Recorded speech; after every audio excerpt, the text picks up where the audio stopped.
Okay, here is a 52-inch brown and brass Hunter R&M original ceiling fan. I got the ceiling fan off of eBay about 2 months ago for, I think it was about $120. Free shipping, which is pretty nice. And then $120 buy it now, which was a pretty good deal. Has reverse air brackets with some nice wood finish blades. Don't know the technical finish. Probably either oak, walnut, or perhaps maple. One of those. Pretty sure the blades are non-reversible. Didn't come with a switch cap, however. That's just about the only thing. Didn't come with a pull chain either. This tassel was on my non-R&M brown and brass original that was here before it. And I just put this tassel on here. So all three working fans in this room, the Zephyr and the other R&M original right there, all have tassel pull chains.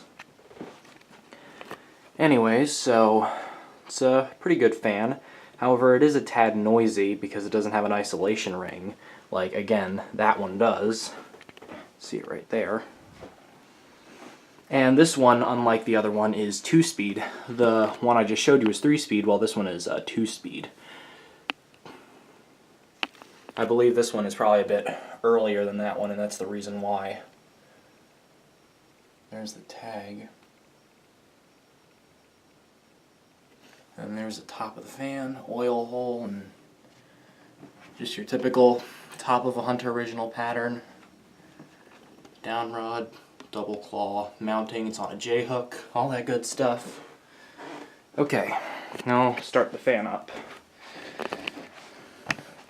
Give me a second, gotta set the camera on the tripod. There we go. And there's high. Yeah, it does have quite a bit of noise coming from the vibration of the blades, especially when starting up.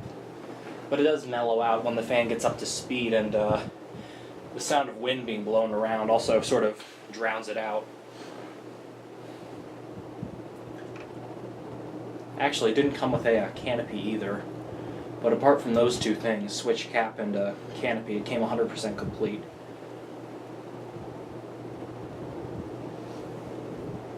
And it has plenty of oil in it, so it's perfectly fine there.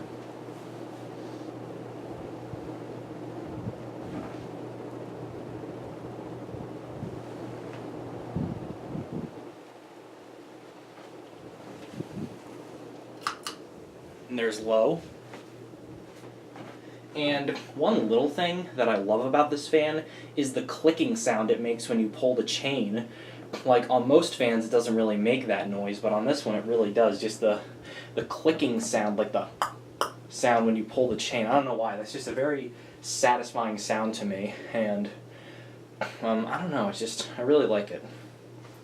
And I think maybe the reason that it's so apparent is the lack of a switch cap. Like, if there was a switch cap on there, then it might muffle the sound a little bit, perhaps. And yeah, the sound is a little more apparent on low, as there's less of a sound of air being blown around.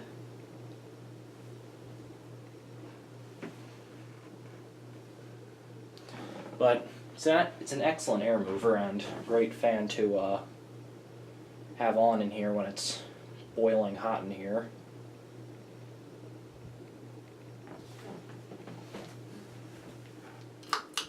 Turn it off. And yeah, so that's just about all there is to say. I honestly don't really have too much to say about this fan like I do with most of my others, so I'll just let it spin down, and like most of my other Hunter originals, it has a tremendous spin down time, which indicates that it's been oiled well all its life. So once the fan stops spinning, I'll cut the video. But so yeah, that's it. Hope you enjoyed it, and thank you for watching.